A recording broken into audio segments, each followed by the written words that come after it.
აი, სანამ საქმეზე გადავალთ, წინა გადაცემაში არასწორი ინფორმაცია მივაწოდეთ მაყურებლებს. იყო ერთი, შეიძლება იცით კიდეც, რონალდოს ფოტო იყო, რომელზეც მინაწერი იყო, გავრცელდა სოციალურ ქსელში, რომელსაც ჰქონდა მინაწერი, რომ ეს არის ტაიმებს შორის თმას იყენებდა, სტილისტანი იყო და აღმოჩნდა, რომ ეს არის Nike-ის რეკლამა. იმ რამდენიმე საათით ადრე მქონდა ნანახი და ამიტომაც მეგონა რომ ეს იყო რეალური ფოტო რა, ანუ ტაიმებს შორის შედიოდა სტილისტთან. ასე რომ ბოდიში ყველა რონალდოს ფანთა. მაგრამ ტაიმა იმამდე თამაშამდე არ არის? არა, თამაშამდე ალბათ იკეთებს, იმიტომ რომ ბოდიში არ მოიგებს. ხო და ნუ მეორე რაც ცოტა დავაგვიანეთ, მაგრამ რამა შენგელიას გარდაცვალებასთან დაკავშირებით, ნუ ალბათ ყველანი მე და სანდრო სემდან არ გახსოვს, მაგრამ მე რაღაც მომენტები, ფრაგმენტები მაქვს YouTube-ზე ნანახი. რატი და თუ თქვენ გახსოვთ, კარგად? ძალიან კარგად მახსოვს, ცხადია. ნუ შენ უფრო კარგად გემახსოვრება, ხო, ვიდრე რატის, მაგრამ მე მაქვს ნანახი 91 წელს მსოფლიოს საუკეთესო 10 ფეხბურთელში შედიოდა რამაზე და შორტლისტში ორჯერ მოხდა, იყო საბჭოთა კავშირის საუკეთესო ფეხბურთელთა შორის 33 საუკეთესო თამაშით 6-ჯერ თუ არ ვცდები და საერთოდ იყო ეს გამოკვეთილი გოლეადორი. ადამიანი გოლი, შემქმნელი გოლის. თან ქონდა განსაცვიფრებელი, როგორ ვთქვა, ინტუიცია, სიტუაციის მიგნების, შეგრძნება, საჩიელება ბურთი წასულიყო. ერთბოლ საბჭოთა გერდ მიულერ ესეც ეძახდნენ და თავისთავად ეს ძალიან სწრაფი იყო და კარგად იღებდა, აი ზუსტად ხვდებოდა რა დროს უნდა მიიღო და წამის რაღაცა გადაწყვეტილებებს ძალიან სწრაფად იღებდა. და ეს დღეს სხვა შორის ეგ იშვიათი ის არის ფეხბურთელებთან მით უმეტესთან. ძალიან დასანანიებთან 57 მე არ მეგონა უფრო ასაკიანი, მე მეგონა ცოტა ყიფიანი უფრო დიდი ახალგაზრდა იყო. 1957 წელს იყო დაბადებული და ძალიან სამწუხაროა რომ ასე ახალგაზრდულ ასაკში ფაქტიურად მიგე რა. ძალიან დასანანია. თანამედროვე ფორვარდებიდან თუ შეადარებდნენ ეს. ეხლა არა, თქვენ წარმოვიდგინეთ, ვერ აი ყენია ცოტა რაღაც აი ცოტა ქართველებს მშევატარ მეგონი გამორიცხული მაგის შედარების გაკეთება. ხო, ნუ ავიც აი მე აი რაც მაქვს ნანახი უფრო ნისტერ ინძაგის შეიძლება ინძაგის მაგრამ უფრო მაგარი რომარიოს ქონდა რაღაცეები ისეთი რაც მოგაგონებდა ანუ რა ქვია ამას ნუ ჩვენ ახლა ფეხბურთის ის რო თქვა გოლეადორი აცებია და დარტყმა ხო ახლა ჩემი ყველაზე დიდი სიხარული მახსოვს ვერდერთანო გოლი გაიტანა ძალიან მაგარი იყო იმიტომ რომ გააჩინა იმედი ამას შენგელიამ რომ ჩვენ აქ შევხვდებოდით მაგრამ ჩემი ყველაზე დიდი ფრუსტრაცია ის იყო მამა ჩემს დავყავდი ის ქონდა მაშინ იყო აბონემენტები და 82-3 წლიდან ანუ ყველა თამაშს ვესწრებოდით და მაშინ ერთ-ერთი ვითამაშეთ აქ სულაქველიძემ გაიტანა მახსოვს და ერთ-ერთი ვერდერს აწყობა და მაშინ შენგელიას გოლი იყო საოცრება როდესაც იქ გაიტანა გერმანიაში გოლი და აი ძალიან სწრაფი გადაწყვეტილება ბურთი ჩაჭრა თითქოს აიღო გავიდა მარჯვენა კუთხეში და იქიდან უსწრაფესად დაარტყა ესეთი სწრაფი გადაწყვეტილება მახსოვს რომ რომარიოს ქონდა მაგრამ სტილი განსხვავებული იყო ბუნებრივია მაგრამ ძალიან ეხლა თავითაც გაქონდა რა შენგელიას გოლები მიუხედავად არ უნდა იყოს რომ არ იყო მაღალი აღნაგობის ხო მას კი მე ჰერტასთან ბურთი ვნახე და რამოდენიმე კარგი ბურთი აქვს თავით გაგანილი აი ეხლა დაუბრუნდათ ევროპის ჩემპიონატს და მეოთხედფინალები ცოტა გადავაფასოთ. ხო, მეოთხედფინალები ესე არ გვინდა 4-ვე არა რა, ეს ორი ის რაც იყო კლასიკურ გერმანია, თავიდანვე ცნობილი იყო ეხლა ხო ეს გითხო რა. გერმანია საბერძნეთის თამაში. ნუ ეს იყო აი დაზეთილი კარგად ახალი მერსედესი ძველი მოსკოვის წინააღმდეგ. ნუ რაღაცა საბჭოთა ის იყო მაინც სოციალისტური ქვეყანა და რაღაც ისეთი იყო. მყარი, მაგრამ რაღაც ძველი მოტორი როა, გამძლე როა, მაგრამ ნუ რაღაც მომენტში რო იშლება აუცილებლად. გადააჭარბეს თავის შესაძლებლობა. ხო, მე მგონი ისიც რაც მოხდა და რასაც გაუძლეს ის იყო მაქსიმუმი და მგონი ალბათ ხო ეს მაქსიმუმი. და როცა ის ბზარი რომ მისცა, ის სამერე დაიშალა ნაწილად. აი ესე არის, აი ზუსტი სახე ხატი. აი როდესაც ძალიან ultra თანამედროვე მანქანა ჩაირთვება და აი ეს ისენი საზომები და ისენი ინთება ნელ-ნელა, ხო, სხვა და ღამე მაგალითად ციტლად წვანეთ და აჩვენებს დაჩიკები როგორ არის ხალხი? გადამცემები, ხო. აი ესე ირთვება გერმანიის ნაკრები. ესე იყო ყოველთვის, მაგრამ ამას ემატება რაც ასე ინტენსიურად არ გქონდათ ინდივიდუალური შესაძლებლობები. არ, მე ვერ დაგეთანხმები. ემატება, არ ვერ შევადარებ 80. ძალიან თანაბარი გუნდი, ყველა მოთამაშეთა, ეგ არის ნაკლი ჩემი აზრით, ღირსებას, ის ქმნის პოლიფონიას, მთლიანობას, მაგრამ ამ მთლიანობაში არ აყავს ლიდერი, გუნდი არ აყავს ლიდერი. მაგრამ ინდივიდუალური, ასე თქვათ, გადაწყვეტილებები შეუძლია გერმანიის ნაკრების ნებისმიერ, რაც ადრე ასე არ იყო. ადრე თავიდან ბოლომდე გუნდი თამაშობდა. ხო, ან მაშინ მართლა უფრო შესატყვისი იყო სიტყვა მანქანა, ვიდრე ეხლა, ხო, იმიტომ რომ ინდივიდუალურად მანქანები, მანქანზე ადამიანები ცხედან, ესე ვთქვათ, ხო? ანუ ატარებენ. ატარებენ ამ მანქანებს. იმპროვიზაცია. ეს ორი ახალგაზრდას რო გამოიყვანა, ეს ფაქტობრივად იმპროვიზაცია იყო. ჩემი აზრით, აი მე გურს მეცხრე ნომერი. როისი და შორვა. არა, ნუ ხა არა, როისი საერთოდ ბუნდესლიგაში თავდასხმა თქვა დაასვენა, ხო? უკვე შეთამაშებული და არა, განვლილი არიო გომეში არა თამაშა და ეს გამმნიშვნელოვანი რაღაცა იყო. ეხლა როისი და მე მგონი შურლე, ორივე გამოირჩეოდა იმით, რომ არა, მეორე ძალიან კარგად დაარტყა 1-2 კი, არა, ძალიან კარგი. არა, გერმანიას ყავს გუნდი ძალიან სერიოზული. ხო, დაიწინა გადაცემაში აჩიკო ამბობდა, რომ ესპანეთს უფრო დიდი რეზერვი აქვს, იმ მხრივ რომ უფრო ბევრი ფეხბურთელი ყავს და უფრო ბევრჯერ შეუძლია რომ შეცვალოს სისტემა, ტაქტიკა თამაშის დროს და გერმანია მე მგონი ხა გამოაჩინა რომ უფრო კარგი არ ვიცი რამდენად, იმიტომ რომ ჯერ ესპანეთს არ გინახავს, მაგრამ ძალიან მშვენიერი რეზერვი ყავს რა. იმიტომ რომ მეოთხედფინალში ეს ვერ თამაშებ რა. ნუ ერთ-ერთი შეიძლება შენიშნავ თქვა რომ აი უბრალოდ გერმანიის ნაკრების ინდივიდუალური თითოეული მოთამაშე ნუ ცოტა მაინც ჩამორჩება. ანუ ესპანეთის ნაკრები მე დავაკვირდი, აი ესპანეთის ფეხბურთელები რო თამაშობენ, პასს რბილად არა, აი ძალიან სწრაფად აკეთებენ, ძალიან მაგარ პასს აკეთებენ და ეს არის აბნევს მოწინააღმდეგე. და ეს არის ბარსელონას მესის გარეშე. და სულ გვაკლია მესი, ანუ როდესაც საქმე ეხება დაგვირგვინებას და თითქოს შეჩვეულები ვართ, ხო? მე ორი პროფესორი, ინტელექტუალი კალმით და ფურცლით დგანან ცენტრში, ინიესტა და ჩაბი, როგორც იქნება. ჩაბი თუ ხავი ხო, ვერ გავიხო, ანუ რო არ დავაბილო. ვაფშე ქსავია. ალბათ ქსავი. აი ესე ძალიან წერენ რაღაცა მასტერკლას რაღაცებს იწერენ, რაღაცებს. ორი პროფესორი, გენიალური პროფესორა თუ შეიძლება. კათედრიდან გვეთამაშებიან. მაგ და ჩვენ შეჩვეულები ვართ იმას რომ ეხა პასი გაკეთდება მესიზე მესამე პროფესორს ის სამკაც მოატყუებს და შორეულ კუთხეში გავა, მაგრამ არ ხდება. არ ხდება. ეგ არის ყველაზე დიდი, ნუ დავარქმევ მე ნაკლს ესპანეთის ნაკრების დღევანდელის არ ყავს, ანუ არა თამაშობს ეს კაცი ფორვარდს. ნუ აყენებს იქ ფორვარდის პოზიციაზე ფაბრეგასს, მაგრამ რეალურად ფაბრეგასი არის იგივე რაც ცოტა უფრო დაბალი დონის ხავი და ინიესტა. კი ბურთი უჭირავთ და ანუ წარმოუდგენელია უახლოეს კიდე არ ვიცი 4-5 წელიწადში რომ ვინმე ესპანეთთან ბურთი გააკონტროლოს. ყველაფერს აკეთებენ, მაგრამ არის და ჩემთვის ეს ხდება მოსაბეზრებელი. სივრცის ფლობა. 15-20 წუთის არა, ხო, ფეხბურთს ყურებასგან თუ უნდა მიიღოს სიამოვნება, ამისგან ვეღარ იღებს სიამოვნებას. აი ესე ბურთის ყატაობით ამ ჟარგონისთვის თვითონ იღებენ მე მგონი და ეს მნიშვნელოვანი. თუმცა პარფუმობანას თამაშობენ. ნუ ფაქტია რომ ნუ შედეგს აღწევენ და იგივე გიო ახვლედიანს ეწერა ძალიან სწორად რომ კიდე უფრო გაუჭირდა. ეხა თუ შეინარჩუნა ეს ტიტული 2 წლის მერე კიდე უფრო გაუჭირდება. გუნდია რაც იყო 4 წლის წინო, მაგრამ ისევ ის არის, რაც კიდევ იქნება 2 წლის შემდეგ. აღარც აქვთ მე მგონი იმის სურვილი რომ ეს ესთეტიური გამარჯვებები მოიპოვონ და ნუ აი იყოს ეს რაღაცა მართლა პოეტური ფეხბურთი. ეხლა არის რაღაც აი მე ვიტყვი რომ პრაგმატული ფეხბურთი. ეს ამ გუნდისთვის ეს არის პრაგმატული ფეხბურთი. მე სულ ამას ვიძახი, პოეზია ყოველთვის პრაგმატულია. ნამდვილი პოეზია და ეს შეგვიძლია თქვა ეს რა არის აი რასაგავს? ხო, არა, მართლა ესეთი შედარებას გავაკეთებ, აი რემბრანდტის სკოლა რო ავიღოთ, რემბრანდტის გარეშე, აი მესი რო არ არის და იმის მოსწავლეები ხო ხატავდნენ დაახლოებით იმ სტილში და ეს თა კარგად რო ხატავდნენ, კარგი მხატვრები იყო. აი დაახლოებით ესეთია ესპანეთის ნაკრები ბარსას მერე. მისი ხო, ძალიან არგენტინის ნაკრებიც ასეთია, ხავის და ინიესტას გარეშე. ასე რო თქვა, ბარსელონა, ხო? ანუ იქით რო შევხედო. ანუ ქმნიან შედევრებს, მეორად შედევრებს ქმნიან, მაგრამ ეს გარეშე. თუმცა მე ხა შორს ვარ ემაზრესკა რომ ბარსას ფეხბურთს თამაშობს ესპანეთის ნაკრები, იმიტომ რომ სტერეოტიპად გაჯდა იმის მე რაც ბოსკე მოვიდა და ათამაშებს პეპ გვარდიოლას ფეხბურთს ათამაშებს პეპი, ხო, მაგრამ არ გამოვა ეს მაინც ნაკრებში, იმიტომ რომ იქ არიან მადრიდელი ფეხბურთელებიც, იქ არ არის პეპი, იქ სხვა ფაქტორები იყო საერთოდ ბარსელონასაც თამაშობდა და რაც მოგწონდა მე მგონი, ხო? ნუ ხო შეიძლება იმ დონეს ვერ თამაშობს, მაგრამ ფაქტია რომ თამაშობს, ცდილობს ითამაშოს ის ფეხბურთი, რასაც თამაშობს. მაგას თამაშობდა 2008-ში, მაგას თამაშობდა 2010-ში, მაგას თამაშობს წელს და ჰოლანდიამ ცადა ეს თუ გახსოვთ და რუსეთთან მარცხის მერე უარი თქვა ამ ძალიან საინტერესო და კარგ ფეხბურთზე და რომელმაც დაღუპა.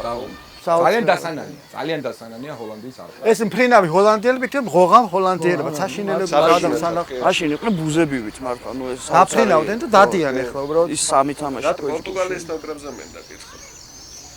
პორტუგალია მიყვარდა მე, უფრო ფეხბურთელებს ვაქცევ ყურადღებას და არა ქვეყანას და დროშას, არიან ასეთი გულშემატკივრები, მე უფრო ფეხბურთელებს გულშემატკივრებ ხოლმე. ფიგუს დროს ძალიან მიყვარდა და მისი პლეადის ფეხბურთელებისთვის. ეხლა არ ვიცი ამანი მოქმედა ამ რეკლამამ თუ ბოდიშმა თუ არ ვიცი ძალიან კრისტიანო რონალდო ვერა? ძალიან სუბიექტური ვარ, მე არანაირი პრეტენზია არ მაქვს, დიდი ფეხბურთელია ალბათ რონალდო, მაგრამ პორტუგალიას რაღაც ახალი და რაღაც მნიშვნელოვანი მე ვერ მაქვს. ის თუნდაც რაც პორტუგალიას ჰქონდა. ჩეხეთიც მე მგონი მაქსიმუმი გააკეთეს. მაქსიმუმი ჩეხეთსა პორტუგალიას ყოველთვის შეიძლება ვერ მოეგო, მაგრამ ძალიან კარგი სანახაობრივი ფეხბურთი გვენახა პორტუგალიას და ვინმეს თამაშ შორის. იმიტომ რომ თამაშობდა პორტუგალია. ჩემთვის იყო რამდენიმე აღმოჩენა რა ამ ევროპის ჩემპიონატზე. აღმოჩენა შეიძლება ესე ვერ დავარქვა. მაგალითად, ბერძნები აი გავაწლები და ხო საუბრობთ საფეხბურთო ფილოსოფიებზე ამა თუ იმ ქვეყნის. ნუ აი ჰოლანდიის ვიცით, ბრაზილიის, ასე შემდეგ, რა ყველას აქვს მეტნაკლებად ესე გამოკვეთილი ფილოსოფია. ბერძნებს არ მეგონა თუ რამ ამაზე ვილაპარაკებ, მაგრამ გამოიკვეთა რომ ბერძნებს აქვთ ძალიან სერიოზული ხასიათი. ამის ხარჯზე მიაღწიეს წარმატებას და მართლა არის დასაფასებელი მიუხედავად იმისა, რომ ამათი ფეხბურთის ყურებას მართლა ჯობია. წინაპრები ხო იქიდან მოყოლებული ეს მართლა მოყვება რა, ეს მაკედონელის ხასიათი აქვთ რა. იმიტომ რომ მართლა ძალიან გული დამწყდა, არ მეგონა თუ ეხა ბერძნების წაგება მე გულს დამწყდა, მაგრამ გერმანელებთან მართლა დამწყდა გული, იმიტომ რომ გამოავლინეს აი ძალიან სერიოზული ხასიათი. რაც ჩვენ ქართველებისთვის განსაკუთრებულად ძალიან ტკივილია. არ გვაქვს ხო, ჩვენ აბსოლუტურად ყავს, მაგრამ ხასიათი აღარ გვაქვს. და მეორე, ეს არის იტალია. რომელმაც ითამაშა, არ ვიცი, ფანტასტიკური ფეხბურთი, აი დახაზეს მოედანი, ძალიან დინამიური. ძალიან მაგარი ფეხბურთი და მე მგონი დაინგრა ეს სტერეოტიპი რა, იყო ეს სტერეოტიპი, ყოველ შემთხვევაში მე ისეთ პერიოდში დავიწყე ფეხბურთს ყურება, რომ იტალიას დაწყებული ჰქონდა ეს კატენაჩო. და გავაგრძელე ამ ფეხბურთს ყურება ისეთ პერიოდში, როცა იტალია კიდევ თამაშობდა ამ კატენაჩოს. ეხლა აბსოლუტურად სხვა იტალია ვნახეთ, ინგლისთან არ ვიცი, ნუ ეგეთი მაგარი თამაში არ ყოფილა ამ ჩემპიონატს პირადად ჩემთვის რა. სანტო მithumetes ამ სკანდალების ფონზე, რომელიც წინ უძღოდა ამ და ყველა ტოტალიზატორებმაც დაიწყეს უკვე ლაპარაკი, რომ არა იტალია აღარ და მიდიოდა უკვე სერიოზული ლაპარაკი, იტალია ვერ მიაღწევდა წარმატებას, გუნდში ფსიქოლოგიური კრიზისია, განხეთქილება ასე შემდეგ, მაგრამ აი მე რაც 78-92 წლის იტალიის ნაკრები ხა თქვენ ალბათ არ გასწოთ აი არგენტინაში რო იყო ის იყო არაჩვეულებრივი გუნდი აი როსი რო გამოჩნდა პირველად აი დაახლოებით იმ სტილის და იმ აი რაღაცა შეტევა თავდასხმის ორგანიზებისა და ამავე დროს დაცვიდან შეტევაში გადასვლის ეს განსაცვიფრებელი უნარი რომ სწრაფად წავიდნენ სწრაფად დაბრუნდნენ რაღაცა ჰოლანდია ნარევი იტალია იყო თუ როგორ დავარქვა არ ვიცი აი 2006-ში ძალიან კარგი იტალიას ჰქონდა ყოველთვის გამოფრწყინებები რა თამაშები მოდი ასე ვთქვა ის შეიძლება მთლიანად გაელვებები ხო ესე გაელვებები არ თამაშობდა მაგრამ არ არსებობს რომ რაღაცა ტიპის ამას თამაშები არ ქონოდა ხა იგივე გერმანიასთან ნახევარფინალი 2006 მსოფლიო ჩემპიონატი და საინტერესო ფეხბურთელები ყავდა ყოველთვის. მე სკეპტიკურად უყურებდი ახალ ნაკრებს, მაინც, მაგრამ აქვს მას რესურსი აქვს. მაგრამ შენ თქმის არ იყოს, არ აქვს რეზერვი. დიდი რეზერვი. და ეგზოტიკური ბალოტელი პლუს, როგორც არ უნდა იყოს, მაინც ეს გამორჩეული. ჭაობელი, რომელიც თვითონ მომენტში 7-6 თვითონ თამაში 7 მომენტს ქნის 800 შეიძლება 1000-ს. ქნის, კი რა, უქმნიან, მაგრამ არა, თვითონაც არა, აქტიურია, ძალიან კარგი სიჩქარე აქვს და მომენტის გზნობა აქვს გოლის საგოლე სიტუაცია. არა, ბალოტელი ეს თუ არის დაუხვეწავია გუნებაზე თუ არის თამაშობს არის ძალიან მაგარ ფეხბურთს. არა, შეიძლება ისეთი რაღაც გააკეთოს, აი მაგ პირზე რო ააფარა მაგელი. უხრიკ, ეხა შენი ჩემი ტკივილი, ეს საფრანგეთი.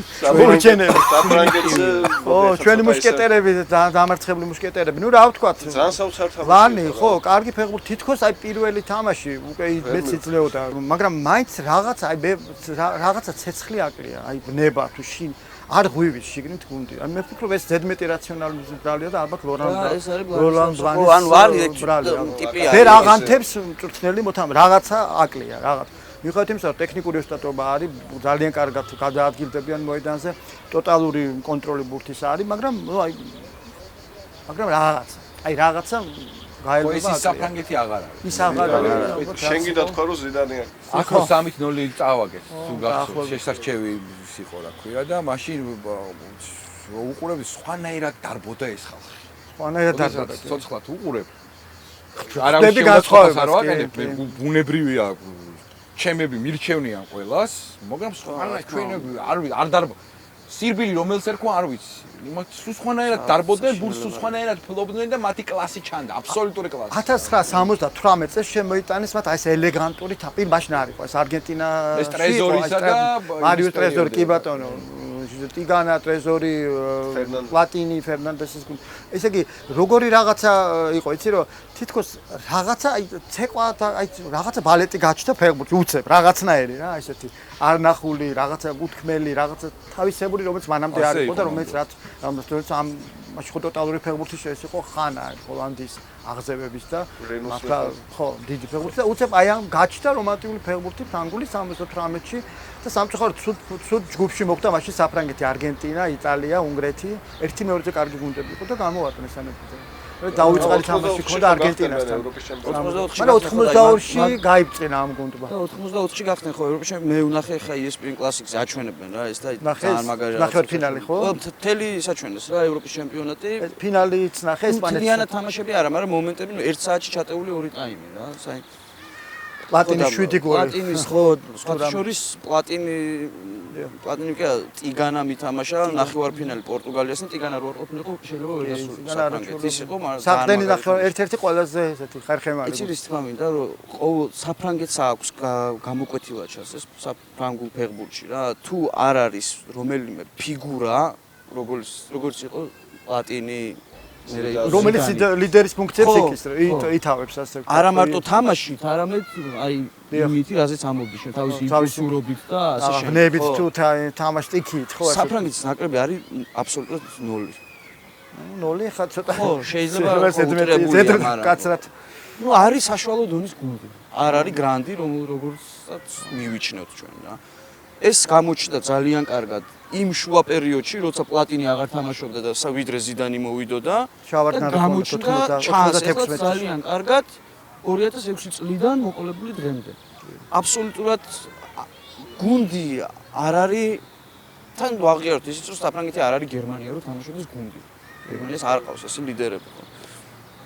შვედეთთან წამხდარი, ესე წამხდარი რატო თამაშობდა ვერაფერს ვერ აქვს. უარის წამხდარი ესპანეთთან ეს რა თამაში იყო საერთოდ. სუის მახსენდება პორტუგალიაზე რა ცოცხალი აღმართეს ესპანეთს შეიძლება ყველაზე მეტად პორტუგალიასთან გაუჭირდეს, იმიტომ რომ ეს რაღაცა სხვა მეზობლური დისკურსია, რომელიც ჩვენ არის, რომელიც მარტო რაციონალიზმს არ ექვემდებარა. ეს საქართველოს სომხეთის თამაშს გავს რატი თუ არა. ვითომ? და რაღაც ეგეთი ხო არ არის. შესაძლებელია მოულოდნელობები, ასე ვთქვათ, ამ თამაში და არ მგონია რომ ძალიან იოლად, ასე ვთქვათ, დაამარცხოს ესპანეთმა, იმიტომ რომ აქ რაღაცას კიდე სხვა. რაღაცა ქვეტექსტებია, რომელსაც ვერ ვკითხულობ. არის, კიდე არ გინას ჩვენ ვამბობთ, რომ სპორტი თავისუფალი უნდა იყოს ამ ქვეტექსტებისგან, მაგრამ არის. გახსოვთ ამ ალბათ ამერიკა-ირანის თამაში, გახსოვთ ალბათ ასეთ თამაშები ბევრი ყოფილა, მაგრამ აქ მსგავსი არანაირი კონფლიქტი არ არის, მაგრამ მეზობლებით თამაში ყოველთვის ვთქვათ. მაგრამ შვედეთთან კარგად თახდება ერთად. ყოველთვის მოულოდნელობით ახსოვს. მე ვფიქრობ რომ მაინც ბუნებრივი არის ფავორიტი ესპანეთი, იმიტომ რომ ესპანეთი არის გუნდი რომელიც დიდ შეცდომებს არ უშვებს. შეიძლება მან დიდი წარმატებები არ აჩვენოს და დიდი რაღაცა ანგარიშები არ აჩვენოს, მაგრამ შედეგებს აჩვენებს, მაგრამ დიდ შეცდომებს არ უშვებს. მაგალითად აგერ რუსეთმა სტარტი აიღო ისეთი რომ ვინერვიულეთ. პატრიოტმა კაცოლებმა. განიდა ბერძნებმა მაგარი გაგვიკეთეს. მაგრამ თურმე რა ყოფილა საბერძნეთის თამაში რომ მორჩა რუსეთთან ხალხი ვარშავაში მე მადლობას ეუბნებოდა იცი ბერძნებს. გონელებსაც ზუსტად ანალოგიური ვნებები აქვს რუსების მიმართ რაც ჩვენ. დისკურსი გასაგებია. საინტერესო რამე მოხდა, ხო? აი შეიძლება ფეხბურთს არ ეხება, მაგრამ ფეხბურთი აჩვენებს ამას, რომ ადამიანები, რომლებიც ტოტალიტარულ სახელმწიფოებში საკუთარ ისტორიას არ იცნობენ. ეს მათი ბრალი არ არის, განათლების სისტემის ბრალი, ტოტალიტარული არაფერი წარმოიდგენ არ.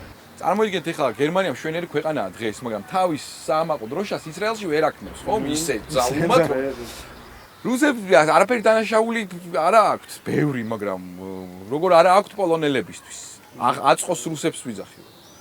არ იციან საკუთარი ისტორია, ხო? რომ 25000 ოფიცერი ერთ დღეს დახვრიტეს ის და რეფლექსია, ანუ გამოცდილება, საინტერესო რამე მოხდა. გამოცდილებად არ აქვს ქცეული საკუთარი ისტორია და ეს მათი ბრალი არ არის, ამ არის მის სახელმწიფოს. ხო, განათლების სისტემა იგივე ინერციით მოდის, იყო მაშინ ზამთარი. გერმანიას რეები აქვს გაკეთებული, მაგრამ თითოეულმა გერმანელმა მოქალაქეებმა იცის საკუთარი ისტორია და როგორ უნდა მოიქცეს. ამიტომ რა რუსი არის დატოვებულია ანაბარა საკუთარი სახელმწიფოს მიერ საკუთარი ინსტინქტების ანაბარა არის დატოვებული. ამიტომ 10000 რუსი რო იკრიბება საბჭოთა სიმბოლიკით გამოდის ეგა. ამიტომ არის ყველა ქვეყანაში გალახული. წაგებული. ასე თქვა ეხა ვუტრირებ ამბობაში, მაგრამ საინტერესო ასე თქვა დასკვნების შესაძლებლობას იძლევა სწორედ ფეხბურთი და არა მარტო ასე თქვა თამაში, არამედ მას შემდეგ განვითარებული მოვლენებიც. არც ერთმა რუსმა არ იცოდა რომ პოლონეთთან რა დანაშაული მიუძღვის მის ქვეყანას. არც ერთმა რუსმა არ იცოდა. საერთოდ უნდა იცოდეს, არ ეუბნებიან და თხოვდა ეს იზრდებოდა. მე მგონი იტალია გერმანია არის ისეთი თამაში, რომ აი აქ პროგნოზს ვერ გააკეთებ, მაგრამ მაინც მინდა რომ განსაკუთრებით ისე თქვა. ნუ რა ვიცი, გერმანიას რა არის? ნუ ჩვენ ვილაპარაკ, მანქანა აწყობილი, დაბალანსებული, ყველა სიჩქარე მუშაობს, ყველა ძრავა ჩართულია. ერთ-ერთი რომ იტალიელების ასეთივე სიჩქარე უნდა დაუპირისპირდეს და პლუს რაღაცა გამონგონებობა და რაღაცა ხერხი, ხრიკი, რაღაცა სამხრეთული რაღაცა, რაც შეიძლება. არ ვიცი და გერმანიას იტალიასთან. არ ვიცი ეს გოეთე რო ჩავიდა, იტალიური მოგზაურობა მის ყველაზე მნიშვნელოვანი რომ მის მთელი ცხოვრება შეიცვალა. ასე იცვლებიან ეს გერმანელები იტალიასთან, არ ვიცი, ხო? სულ სხვა რაღაცა ხდება ხოლმე. მე იტალიელებიც იმას აქვია, მიუხედავად ჩვენი ჩრდილოეთის იტალიას ეძახიან. რაღაცნაირად ეს არა, გერმანელებს ნუ უჭირთ ძალიან იტალიელებს თამაში. თუ სტატისტიკას გადავხედავთ, ალბათ გერმანიას ამიტომ აქვს მაინც სტატისტიკას მე არ ვცნობ აბსოლუტურად. არა, არის შემთთვის არაფრის თქმელი არ არის. ანუ ეს ბედისწერა მხოლოდ. მართლა აი რას რატი თქვა, რაღაც სხვა განწყობით თამაშობენ და ჩანს. იტალიელები რატო აი რო არის რაღაცა გუნდთან ხო აქვს რაღაც 10 მოგება, 1 წაგება 2 ფრე, ეს არ არის. ნუ ბოდიში არის რაღაც მაგრამ შეიძლება ეხა ესტონეთთან იტალიის სტატისტიკას გქონდეს მნიშვნელობა, მაგრამ ნუ როცა ეხა თანაბარი დონის გუნდი თამაშობს, ამ დროს ჩემთვის აბსოლუტურად არაფრის თქმელი არ არის. მე პასუხი მექნებოდა მარჩელო ლიპი რო იყოს მწვრთნელი. გულწრფელად, იმიტომ რომ ეს არის მწვრთნელი, რომელიც ვთქვათ, მის ხასიათს, მის აზროვნებას რაღაცნაირად მისდევდა მოგწონს, გარდა იმისა, რომ გუნდი სხვანაირად თამაშობს, გარდა ამისა, ეს არის ცალკე ტიპი, როდესაც აკვირდები მწვრთნელს, არა გუნდს როგორ თამაშობს, რას იზამს მწვრთნელი, როგორ გადააწყობს, რა, ასე ვთქვათ, ნაბიჯს გააკეთებს და ასე შემდეგ. რატო პრანდელი არ გააკეთებს ეგეთ ნაბიჯს? პრანდელი აი ახალი მწვრთნელი. არ ვიცი, მისი ხელწერა ჯერ ასეთი ნაცნობი და ასეთი ჟღერადი არ არის როგორც მაგალითად ლიპის. ეხლა ლიპი ძალიან დიდი მწვრთნელი იყო და არის კიდეც. და მაგამ დაიწყო მე მგონი საერთოდ ახლა 2000-იანის იტალია მაგამ. ხო, არა იტალიური პრესა ამ უნაკრებზე ძალიან კარგად წერს და უცხოელი პრესა. არა, დაწერა ნუ ეხლა წარმოიგეთ. გუნდი გაუშვეს იქიდან რა ქვია, საკანებიდან პირდაპირ რა და უცბად ხო არა ნუ ეგ საკნებში არის ხდენ, მაგრამ ბევრი არაფერი არ აკლდათ, ხო? პირობიტები ხო, მაგრამ ეგეთი პირობიტი იყო როსი 92 წელს რომ მოაგებინა ჩემპიონატი, ხო? და ვისაც ეთამაშა ბუხრი კაი ფავორიტს, ხო? ესპანეთი აიღე, იგივე ინგლისი აიღე, ეთამაშა ძალიან მაგარი ფეხბურთი. მე გავოცდი რა, რომ უყურებდი ამ თამაშს, ეს იყო რაღაცა აწყობილი. დაალაგებული და ძალიან კარგი ხარისხი თვითონ მოთამაშეები. ხარისხი, მასთან. ეგ არა, მაგას მომთანან მე მგონი დაინგრა რა, ეს სტერეოტიპი არ არის რა, ეს იტალია, რომ აი ითამაშა რაღაც თქვა 5 ჩემპიონატი, ეს კატენაჩოტე არ არის ხა, აპრიორი რომ იტალიამ გააგრძელოს მომდევნო 50 წელი და ითამაშოს კატენაჩოტე. არა, პირლო გამოჩნდა, უკვე პირლოს ის ასაკი აქვს, როდესაც ევროპის ჩემპიონატს ამახსოვრდება გმირები, ამახსოვრდება ტიპები. ხო, პენელების მერე განსაკუთრებით ხო. მოთამაშეები და ძალიან მაგარი იყო. ამ პენალში ჩანს ხასიათი, ჩანს ფეხბურთი. აი ამ წვეთში ჩან ხო თითქოს არაფერი, მაგრამ ის რომ შენ ხარ სრულიად თავისუფალი და ფეხბურთს აქვს ამის შესაძლებლობა რომ ადამიანის თავისუფლება გამოჩნდეს. ის არა რომ დაგეგმო კუთხე და რა. არამედ უყურო მეკარეს და მიიღო მე წამის მიასეთში მიიღო გადაწყვეტილება. მე დიდი ეჭვი მაქვს, ეჭვი ვარაუდი მაქვს, რომ მაინც გამეორდება წინაფინალი 2008 წელს და მაინც ისე ვიხილავთ ესპანეთს და ნუ ფავორიტები რაღაცნაირად მაინც დაალაგდებიან ეს. თუმცა არ არის შანსი, არ არის გამორიცხული იტალია მას რაღაცა მოახდინოს ესეთი აფეთქება. მე არ ვიცი, პროგნოზები არ მაქვს, მე მინდა რომ იყოს კაი თამაში, გახსნილი თამაში, არა ზედმეტად რაციონალური. და ეს უკვე სიამოვნებაა და ეს უკვე საინტერესოა და დანარჩენს ვნახავთ და მინდა რომ სურპრიზებიც იყოს და არა რაღაცა